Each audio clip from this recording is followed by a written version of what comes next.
नमस्ते सदावत्सले मातृभूमि।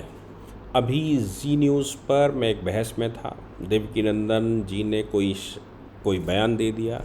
उन्होंने कहा कि भाई कृष्ण जन्मभूमि इस समय कैद में है, उसको मुक्त करवाना प्रत्येक सनातनी की जिम्मेवारी बनती है और उसमें बाबा बागेश्वर धाम भी शामिल थे। उन्होंने कहा कि जो ये कह रहे हैं संत, ये बात हम सबको मानना चाहिए और इनके साथ हम सबको लगना चाहिए। उन्होंने कहा कि इस समय बच्चे पैदा करने की आवश्यकता है, नहीं तो डेमोग्राफी गलत हो जाएगी। ऐसा तो अभी मद्रास हाई कोर्ट के एक जज साहब ने भी एक कार्यक्रम में कल कहा। उन्होंने कहा डेमोग्राफी चेंज नहीं होनी चाहिए। जो जिस समय हम आज़ाद हुए और हिंदुस्तान पाकिस्तान बना, वैसी डेमोक्रेसी भारत में डेमोग्राफी भारत में रहनी चाहिए। वैसी डेमोग्राफी ना रही तो संविधान के तहत भी हम इंसाफ नहीं पा पाएंगे। तो डेमोग्राफी की बात जहाँ तक देवकीनंदन जी ने कही, इसमें कोई असत्य बात नहीं है, लेकिन बहुत सारे लोगों को बुरा लगा। उस बैठक में, उस कार्यक्रम में जो मैंने कहा, जो मेरे तर्क थे, उनको मुझे लगता है आपको सुनना चाहिए। भगवान श्री कृष्ण ब्रज में जब रहते हैं तो प्रेम करते हैं और जब मथुरा में आते हैं तो कंस का वध करते हैं। लेकिन जब देखते हैं कि आतताइयों की संख्या बढ़ रही है और हमारे पांडवों को न्याय नहीं मिल रहा है, तब भगवान श्री कृष्ण कुरुक्षेत्र की रचना करते हैं और महाभारत का युद्ध करते हैं। तो आजकल के युद्ध में, आजकल के समय में अगर एक युद्ध है तो आंदोलन, हम उस आंदोलन को करेंगे और आंदोलन करके भगवान श्री कृष्ण को आजाद करेंगे। जी। लेकिन आप लोग तो कहते हैं कि देखिए ये सनातनियों की सरकार है, बड़े अच्छे प्रधानमंत्री हैं, बड़े मजबूत और सन्यासी मुख्यमंत्री हैं, फिर भी दूसरे संतों को आंदोलन छेड़ना पड़ेगा? नहीं, देखिए, सरकार में व्यक्ति जब रहता है तो उसकी अपनी मर्यादाएं होती हैं, वो मर्यादा के पास में जाता है। लेकिन सरकारें भी इस जनता के लिए होती हैं और कोर्ट भी जनता के लिए होता है। हम अपनी बात को कोर्ट में रखना चाहते हैं। जब कोर्ट ने कह दिया कि इसका सर्वेक्षण होने दो, तो फिर दूसरा पक्ष जाके उस सर्वेक्षण को रोकने का प्रयास करता है और कोर्ट ने उस सर्वेक्षण को रोक दिया। अब हम एक बात बताइए, हम भारत में इतने सहनशील है कि हम लोग अपने कृष्ण की पूजा, जहां गर्भगृह है, वहां आज अगर मैं कह दूं मथुरा में जाके कि मैं गर्भगृह की पूजा करूंगा तो पुलिस मुझे अरेस्ट कर लेगी। तो बताइए, भगवान श्री कृष्ण अरेस्ट है कि नहीं? जहां हजारों सैनिक उनकी रक्षा कर रहे हैं, अब वो कारागार है कि नहीं? तो उनके लिए अगर हम सनातनी, जो मुझे 26 साल हो गए भगवान की कथा सुनाते सुनाते, आज भी अगर कथा कहने के बाद मैं भगवान श्री कृष्ण को फ्री न कर सकूं, अपने सनातनियों को वहां जाके मैं कह ना सकूं कि गर्भगृह में आप पूजा करिए, तो फिर हम काय के सनातनी है? हम अपनी आवाज, हमारे पास संविधान फंडामेंटल राइट है कि हम जाके आंदोलन करें, हम अपनी आवाज को सरकार के और कोर्ट, सुप्रीम कोर्ट के आगे रखें, हम अपनी आवाज को रखेंगे। हम कोई भी असंवैधानिक काम नहीं करेंगे, लेकिन संविधान के दायरे में रह के, जो संविधान ने हमें दायरे में अधिकार दिए हैं, वो हम करना ही चाहेंगे। और एनी हाउ हमें भगवान श्री कृष्ण आजाद चाहिए, हमें आजाद चाहिए, जहां हम अपने कृष्ण की सेवा कर सके। ठीक है। मैं आपके पास देवकीनंदन जी तुरंत वापस आता हूं। देवकीनंदन जी, एक सवाल इस मामले को लेकर यह भी उठ रहा है। लोग ये पूछ रहे हैं, विशेष रूप से कांग्रेस के नेता ये कह रहे हैं कि आपने हालांकि उसका भी एलेबरेट किया कि भगवान कृष्ण क्या कैद में हो सकते हैं? उनकी जन्मभूमि या उनका जो पवित्र स्थल है, जन्म स्थल है, वो कैद में हो सकता है, लेकिन भगवान को कोई कैद कर सकता है क्या? नहीं, वो स्थान तो कैद में है ना। अगर वो स्थान कैद में है तो मैं, देखो, सभी पार्टी के लोगों से मैं एक प्रार्थना करूंगा कि आप हमें किसी भी संत महात्मा को किसी पार्टी से जोड़ के मत देखिए। अगर आप हमको धर्म गुरु कहते हैं, तो अगर हम धर्म गुरु हैं तो हमारे लिए तो सभी बराबर हो गए ना। आप हमें क्यों बांटते? हम तो सबके लिए बराबर है। और आज अगर मैं कृष्ण की बात कर रहा हूं तो मैं आप सबकी बात कर रहा हूं, आप सबकी आत्मा की बात कर रहा हूं। अगर मैं आपकी आत्मा की बात कर रहा हूं तो आपकी पार्टी अलग है, आपकी कुर्सी अलग है, आपके पद प्रतिष्ठा अलग है, लेकिन आप सबका कृष्ण तो एक है ना।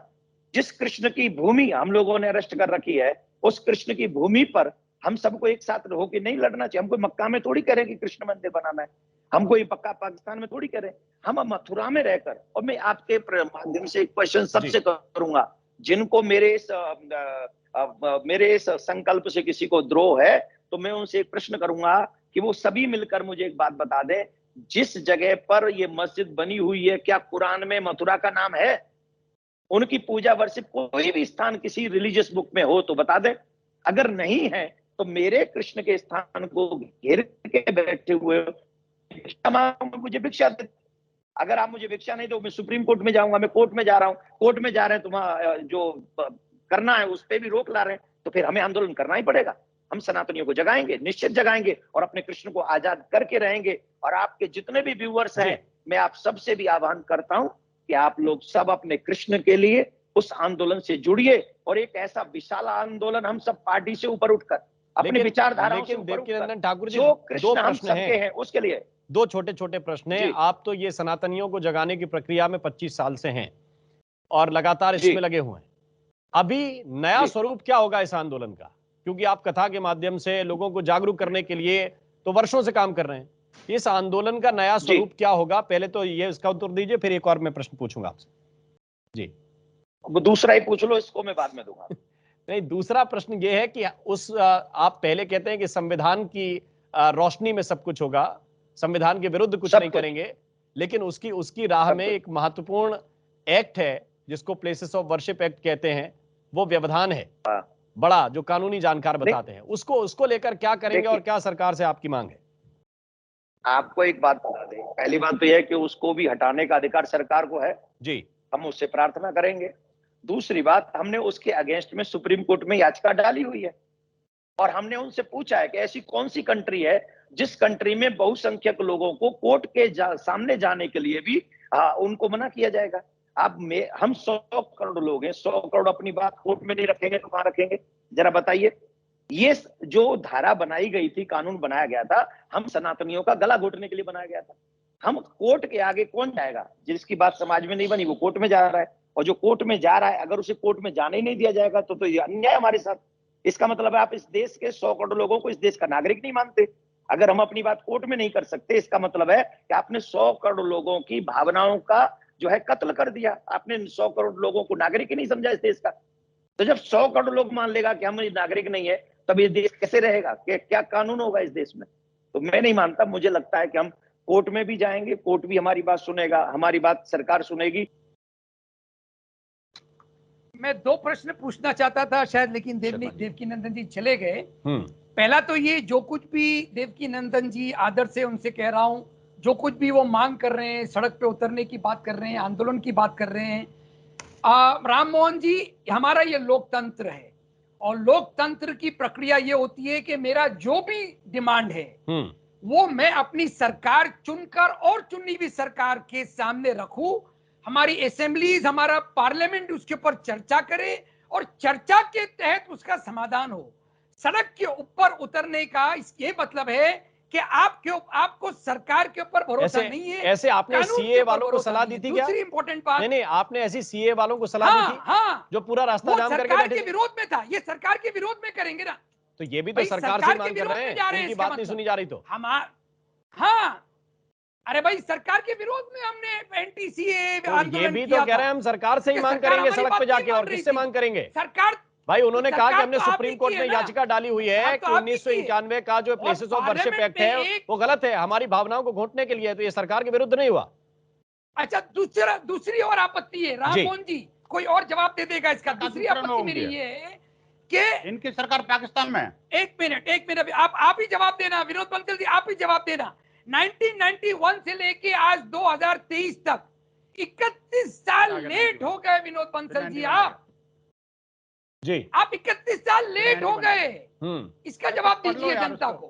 वो 1991 के कानून को जवाब दे रहे हैं बंसल जी, जल्दी। कम से कम 1991 के कानून को पढ़ो। हाँ ठीक है, जब 31 साल लेट जाके आप 1991 रटते ही रहोगे, कुछ उससे बाहर भी निकलोगे? मुझे बताइए, आप जो कह रहे हैं बाबा सरकार उसको रिपील कर देगी। अरे बाबा बताओ ना, अरे बाबा बताओ ना, कुरान बड़ा के संविधान तो कल रिपील हो जाए। अरे बाबा बताओ ना, कुरान बड़ा के संविधान। आप बाबा ये बताओ कि आखिरकार इस्लाम बड़ा है हिंदुस्तान? संविधान बताओ ना, 2 बातों का जवाब दे दो, अभी पता लग जाएगा। संविधान बड़ा, हाँ सुना आपने राम मोहन जी? सुना आपने? और कुरान गई आपकी बड़ा, कुरान से बड़ा संविधान ना, बोलो ना, दिमाग में, मेरे दिल में। कुरान से बड़ा संविधान ना, संविधान बड़ा, कुरान से बड़ा संविधान ना, बोलो ना। तिरंगा बड़ा, सुना आपने? अरे बोलो ना, सुना आपने? अगली डिबेट में फिर पूछेंगे आप। संविधान बोलो ना। आप ये नैरेटिव चलाते रहेंगे, राम जी नहीं बोलेंगे कुरान से बड़ा रहेंगे, संविधान आप नहीं बोलेंगे, ये मुसलमान को बांटते कानून रहेंगे, की करेंगे लेकिन कानून में नहीं मानेंगे। सुना आपने? अरे बताओ ना, संविधान बड़ा, इस्लाम बड़ा है। विनोद बंसल जी, आपके लगातार प्रश्न जो है वो काम कर गए हैं। वो जो आप सुनना चाहते थे उन्होंने बोल दिया, ठीक है। लेकिन बोला अभी इनसे बुलवाइए आस्था या संविधान बता, कुरान पढ़ा। इन्होंने बोला कि संविधान बड़ा। अरे संविधान बड़ा, कुरान बड़ा है संविधान में, जी बता कुरान से संविधान बड़ा। बोलो ना, कुरान से बड़ा संविधान। कानों में से थूकी हुई रुई को निकालिए। कुरान से बड़ा संविधान बोलो ना। कुरान से बड़ा संविधान नहीं कुरान बोलेंगे। मेरी और मस्जिद मैं कहता हूँ इस्लाम मेरे बड़ा है दिल और दिमाग में है। अरे बोल तो दिया विनोद बंसल जी, कितनी बार बुलवाएंगे? हिंदुस्तान कितनी बार बुलवाएंगे? बोल तो इस्लाम मेरे अपने एम्बिट में है। डीके दुबे साहब जी, क्या आपको लगता है कि देवकीनंदन ठाकुर कह रहे हैं कि हम संविधान के दायरों में आंदोलन करेंगे, ये देश के खिलाफ हो गया? देखिए, एक जो बेसिक चीज है वो समझने की मुझे लगता है आवश्यकता है अतीकुर रहमान साहब को, ये मुफ्ती मंजूर साहब को। वो ये है कि सरकार कानून नहीं बनाती, कानून संसद बनाती है, संसद सरकार नहीं होती। संसद सॉवरेन है, जो संविधान में संशोधन करती है, जो कानून बनाती है। इसीलिए संसद के द्वारा अगर कोई कानून बनाया जाता है और वो संविधान परत नहीं है या भारत की पब्लिक पॉलिसी के अगेंस्ट में है, तो फिर वो कोर्ट में वो भी चैलेंज होता है जो संसद ने बनाया है। अब यहां पर जब सरकार की बात करते हैं तो सरकार केवल कानून को प्रपोज कर सकती है, तो उसने संसद में प्रपोज किया, सभी पार्टियों ने वहां बहस करी, बहस करने के बाद कानून बन गया। अब सीएए का कानून बन गया देश में, ये सरकार ने नहीं बनाया, ये संसद के दोनों सदनों में बनाया। और जिस समय ये कानून बना था उस समय राज्यसभा में बहुमत भी नहीं था सरकार का, इसलिए इस कानून को ये कहना चाहिए कि ये संसद के द्वारा बनाया गया। तो क्या जो विरोध था वो संसद का विरोध था, वो भारत के स्ट्रक्चर का विरोध था, वो भारत के एस्टेब्लिशमेंट का विरोध था? क्योंकि जब आप सरकार का विरोध करते हो तो सरकार केवल एग्जीक्यूटिव बॉडी है जो एग्जीक्यूट करती है, वो कानून बनाती नहीं है। दूसरी बात, जहां तक देवकीनंदन जी की बात है, वो लगातार कह रहे हैं कि संविधान के दायरे में जो जो हुकूक हमको मिले हैं, जो अधिकार हमको मिले हैं, उन अधिकारों में जो एक्सप्लोर कर सकते हैं वो हम करेंगे। अगर वो नहीं करेंगे तो फिर राज्य सरकारें उनके ऊपर केसेस भी करेंगी, बिल्कुल वैसे ही जैसे सीएए में हुआ था। ये ध्यान रखना चाहिए कि जब वो कह रहे हैं कि संविधान के दायरे में करेंगे, right to protest supreme court ने कहा कि नहीं फंडामेंटल राइट है, अगर राइट टू प्रोटेस्ट राइट है तो मेरा राइट क्यों नहीं है? वो केवल किसान आंदोलन का राइट क्यों है? वो केवल मुसलमान का राइट क्यों है? मेरा राइट भी तो है ना। डीके दुबे जी, क्यों ऐसा कहना पड़ रहा है देवकीनंदन ठाकुर को कि 25 साल के बाद लगता है कि कथा भी ठीक ढंग से नहीं कर पाएंगे? मुझे लगता है इसका मुख्य कारण है जो हमारे यहाँ एक समाज, एक विद्वतापूर्व समाज अपने आप को कहता है, क्या वो ये स्वीकार करता है कि उसके पूर्वज समान थे? क्या वो स्वीकार करता है कि उसके पूर्वज राम और कृष्ण के वंशज थे और उनकी ही आराधना करते थे? किसी कारणवश ये किसी पीढ़ी में कन्वर्ट हो गए, तो क्या जो समान पूर्वजों की संतानें हैं उनका विध्वंस इनको अच्छा लगता है? क्या जिन लोगों ने भारत पर हमला किया उनके पक्ष में ये खड़े हैं?